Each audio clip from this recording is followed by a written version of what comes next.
ಮಾತಾಡ್ತಂತ ಸಂದರ್ಭದಲ್ಲಿ ಅವರೆಲ್ಲರೂ ಕೂಡ ಅವರ ಪಕ್ಷ, ಅವರ ಸಿದ್ಧಾಂತ, ವಿರೋಧ ಪಕ್ಷದ ಸಿದ್ಧಾಂತ ಎಲ್ಲ ಕೂಡ ನನಗೆ ಅರಿವಿದೆ ಅನ್ನೋ ಮಾತನ್ನ ಅವರಿಗೆ ಏನು ಅಷ್ಟೇನಲ್ಲ, ಪ್ರಜಾಪ್ರಭುತ್ವದ ವ್ಯವಸ್ಥೆಯಲ್ಲಿ, ಸಂಸದೀಯ ವ್ಯವಸ್ಥೆಯಲ್ಲಿ ನಾನು ಅಸೆಂಬ್ಲಿಲೇ ನನ್ನ ಆಚಾರ ವಿಚಾರಗಳನ್ನು 1989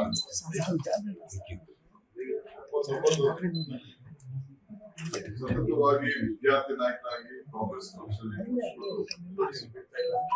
ವಿದ್ಯಾರ್ಥಿ ಸಂಘಟನೆಯಲ್ಲಿ ಮುಗಿಸಿಕೊಂಡು ಕೆಲಸವನ್ನು ಮಾಡ್ಕೊಂಡು ಹೊಸದಾಗಿ ಪಾರ್ಟಿ ಸೇರೋದಲ್ಲ, ಯಾರಿಂದ ಪಾರ್ಟಿ ಇಂದಿರಾ ಗಾಂಧಿ ಅವರ ಚಿತ್ರಮಂದಿರಕ್ಕೆ ಇಂದಿರಾ ಗಾಂಧಿ ಚಿತ್ರಮಂದಿರ ಅಂತ ಹೇಳಿ ನನಗೂ ಗಾಂಧಿ ಕುರಿತು ಭಕ್ತನ್ನು ಭಗವಂತನು ಭಾವನೆ ಮೇಲೆ ಗಾಂಧಿ ಕುಟುಂಬದ ತ್ಯಾಗ, ಅವರ ಇತಿಹಾಸ, ಅವರ ಬಲಿದಾನ, ಅವರ ಆಡಳಿತ, ಅವರ ಆಶೀರ್ವಾದ ಇವೆಲ್ಲ ಕೂಡ ಪಡ್ಕೊಂಡು ಅವರ ಮಾರ್ಗದರ್ಶನವನ್ನು ಪಡ್ಕೊಂಡು ರಾಜಕಾರಣ ಮಾಡ್ತಾರೆ. ಇವತ್ತು ನಾನು ಸಾಂದರ್ಭಿಕವಾಗಿ ನಾನು MA ಪೊಲಿಟಿಕಲ್ ಸೈನ್ಸ್ ಯಾವಾಗ ಪೊಲಿಟಿಕಲ್ ಸೈನ್ಸ್ ಮಾಡಿದೆ? 2008ರಲ್ಲಿ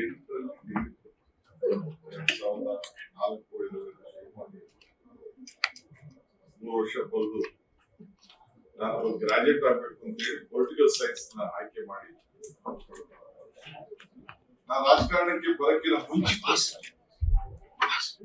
ವಿದ್ಯಾರ್ಥಿ ನಾಯಕರು ಇದ್ದಾಗಲೇ ಎಲ್ಲ ಪಾರ್ಟಿ ಬಗ್ಗೆ ಅಧ್ಯಯನ ಮಾಡಿ ದೇಶಕ್ಕೆ ಆಲ್ ಪಾರ್ಟಿ ಕಮ್ಯುನಿಸ್ಟ್ ಬಗ್ಗೆ ತಿಳಿಸಿದ್ದೇನೆ, తెలుగుదేశం ಬಗ್ಗೆ ತಿಳಿಸಿದ್ದೇನೆ, RSS ಬಗ್ಗೆ ತಿಳಿದಿದ್ದೇನೆ, ಬಿಜೆಪಿ ಬಗ್ಗೆ ತಿಳಿದಿದ್ದೇನೆ, ಜನತಾದಳದ ವಿಚಾರ, ಅವರ ಅಜೆಂಡಾಗಳು ತಿಳಿದಿದ್ದೇನೆ. ಯಾವುದೇ ಪೊಲಿಟಿಕಲ್ ಪಾರ್ಟಿ ನಾನು ಕೇರಳಗೆ ಒಂದು 3-4 ವರ್ಷ ಇದೆ, ಮುಸ್ಲಿಂ ಲೀಗ್, ಯೂತ್ ಕಾಂಗ್ರೆಸ್ ಅವರ ಶಿಸ್ತು, ಅವರ ಸಂಘಟನೆ ನೋಡಿ ಬೆರಗಾಗ್ತದೆ. ನಮ್ಮ alliance partner UDF alliance partner. ಹಂಗೆ ಒಬ್ಬೊಬ್ಬರದ್ದು ಒಂದೊಂದು ವಿಚಾರಗಳು ಕೂಡ ಇರ್ತದೆ. ಈಗ ಕೂಡ ಇತ್ತೀಚೆಗೆ ನಮ್ಮ ರಾಜ್ಯದಲ್ಲಿ ಬಿಜೆಪಿ ಅಧಿಕಾರ ಬಂದ ಮೇಲೆ, ಬಿಜೆಪಿ ಅಧಿಕಾರ ಬರಕ್ಕಿನ ಮುಂಚಿತ ರಿಸರ್ವ್ ಬ್ಯಾಂಕ್ ಎದುರುಗಡೆನೆ RSS ಒಂದು ದೊಡ್ಡ ಬಿಲ್ಡಿಂಗ್, ಕೋಟ್ಯಾಂತರ ರೂಪಾಯಿ ವರ್ಷಕ್ಕೆ ಬಾಡಿಗೆ ಕೊಡಿ. ಬೆಂಗಳೂರು ನಗರದಲ್ಲಿ ಎಷ್ಟು ಶಾಲೆಗಳನ್ನ ಮಾಡಿದ್ದಾರೆ, ಚೆನ್ನೈನಲ್ಲಿ ಯಾವ ರೀತಿ ಭವ್ಯವಾದಂತಹ ಕಟ್ಟಡಗಳು ಬರ್ತಾ ಇದೆ, ಇಡೀ ರಾಜ್ಯದಲ್ಲಿ ಎಷ್ಟು ಸಂಘಟನೆಗಳು ಬಂದಿದೆ, ಇವೆಲ್ಲ ಕೂಡ ನಾನೊಬ್ಬ ಪೊಲಿಟಿಕಲ್ ಲೀಡರ್ ಆಗಿ ನನ್ನ ರಾಜಕೀಯದ ವಿರೋಧಿಗಳು ಅವರ ಸಂಘಟನೆಗೆ ಯಾವ ರೀತಿ ಮಾಡ್ತಾ ಇದ್ದಾರೆ ಅನ್ನೋದು ತಿಳ್ಕೊಳ್ಬೇಕಾದ್ರೂ ಕೂಡ ನನ್ನ ಕರ್ತವ್ಯ. ಈ ನಿಟ್ಟಿನಲ್ಲಿ ನಾನು ನಮ್ಮ ಕಾರ್ಯಕರ್ತರಿಗೆ ಮಾತಾಡಬೇಕಾದ್ರೆ ಕಾಂಗ್ರೆಸ್ ಕಚೇರಿ ನಮ್ಮ ದೇವಸ್ಥಾನ ಅಂತ ಮಾತಾಡಬೇಕಾದ್ರೆ ಬಹಳ ದೊಡ್ಡ ಅನುಭವದಲ್ಲಿ ನಾನು ಮಾತಾಡಲು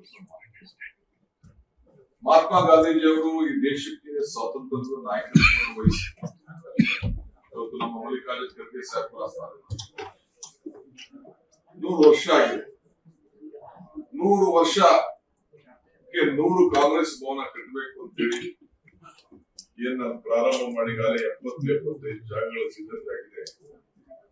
ನನ್ನ ಕಮಿಟ್ಮೆಂಟ್ ಇದೆಯಲ್ಲ, ಯಾರು ನನ್ನ ಕಮಿಟ್ಮೆಂಟ್, ನನ್ನ ಇತಿಹಾಸ, ನನ್ನ ಇಂಟಿಗ್ರಿಟಿ, ನನ್ನ ಲಾಯಲ್ಟಿ ಕ್ವಶನ್ ಮಾಡಿ ಅನುಮಾನ ಪಡ್ತಾ ಇದ್ದಾರೆ ಅಂತಂದ್ರೆ ಅವರಂತ ಮೂರ್ಖರು ಇಲ್ಲ. ಇವತ್ತು ಕರ್ನಾಟಕ ರಾಜ್ಯದ ಪೊಲಿಟಿಕಲ್ ಹಿಸ್ಟ್ರಿ ನಾನು ಮಾಡಿರೋ ಹೋರಾಟ, ನನ್ನ ವಯಸ್ಸಿನ ಮಾಡ್ತಾರೆ ಹಿರಿಯರ ಬಗ್ಗೆ ನಾನು ಮಾತಾಡ್ತಾರೆ.